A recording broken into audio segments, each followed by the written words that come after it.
Leave a comment author, we ain't not fish original source, SFAQ word count, 1616 characters translator, Silva English source, relibrary word count, 1149 words. The cooked head was steaming hot, fats oozed out of the meat and dropped to the ground. The sweet aroma of the meat kept drilling into my nose, but I just couldn't get my appetite up. I suspect it would look almost the same if you skin my head and roast it. When I looked at the cooked head in front of me, not only my liver, even my stomach started to hurt.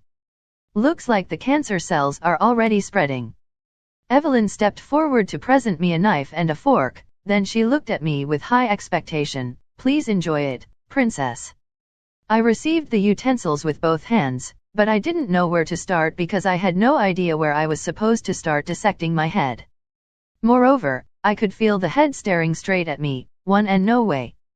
This is definitely not a horror fiction, I can guarantee this with the author's little brother on the line. Seeing that I hadn't moved my hands all along, Evelyn received a huge shock. She retreated with swaying steps and said while covering her mouth, Don't tell me, the princess does not like our food? OG.O.D, why can't we even satisfy the princess? Just what kind of blunder is this? It looks like we're not fit to learn culinary arts, after all. Hubby, let us go learn the art of ma.s.sage in the human nation. The huge dragon also hung its head and said in approval, Wifey is right, if we fail as chefs, our only option is to learn ma.s.saging. Why can you only learn ma.s.sage techniques if you fail as a chef? There is absolutely no relationship between the two, alright. Or is it that my insight is too shallow and unable to understand the hidden connection? There's no way this me will ever admit that I didn't read much in my previous life. I hardened my resolve and cut a piece of meat from the sculpture head with eyes shut.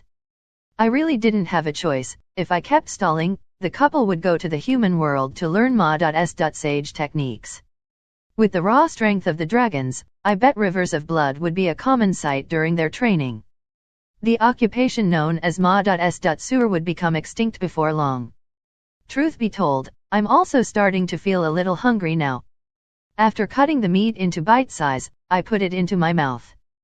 This is delicious. I've never eaten something this delicious before. That strong flavor when I put it in my mouth, and that sublime texture when it rolls on my tongue, this is too exquisite, absolutely delectable. Only now did I realize the meat in front of me is indeed legendary tier. Even in this can still be rated as a very uncommon food. Meat on this level appeared in extremely rare cases even among like me. And of course, turning this meat into such a delicacy is also a testimony of their superb cooking skills. I do feel apologetic about my opinion earlier. Even if you both don't have common sense, you have true skills as a chef. At least your specialty is a few millennia ahead of those other third-rate specialists. While eating, I gave a thumb up to Evelyn to a.s.sure her. I still couldn't speak after all. My thumb up was synonymous to the trophy from ag.o.d of cooking compet.i.shin in Evelyn's eyes. She was holding back her tears and turned around to hug his hubby's big head. Sniff, sniff. Hubby, someone has finally given a.s.surance to our cooking skills. I am so happy. Let's make a child. The big dragon also said with a sobbing tone, yeah, it looks like the skills we polished for the past 200 years did not go to waste. The child making can wait until we find a nice and secluded place after the festival. Oi. You both studied for 200 years and all you learned was how to roast meat? And how did you guys jump into child making from that? Your line of thinking is way too erratic. Evelyn turned her head to the dark area and said towards the other dragons, feel free to partake in the remaining portions among yourselves. The atmosphere suddenly turned eerily quiet. Even I, who was absorbed in eating, couldn't help but stop my hands. The atmosphere felt a little weird. It's like everyone here, no, all the dragons here had stopped breathing. A pair of golden light gradually lit up in the originally lightless valley, then 2 pairs, 3 pairs, until it filled the entire valley. The little sprouting that was me was already shivering in terror. Just for a lump of meat, was it really necessary to have to ignite the golden pupil? The sculptor that was closest to the roast meat took the initiative. His body abruptly enlarged as he transformed into a yellow dragon. He grabbed the roast meat with his claws and stirred up a cloud of dust with a flap of his wings. His figure quickly retreated into the sky along with the cloud of dust. The white whale meat was provided by me, so the roast meat is naturally mine. N.O. Body takes it from me. A voice of disdain came from the darkness. Same old rules, the meat belongs to whoever gets it.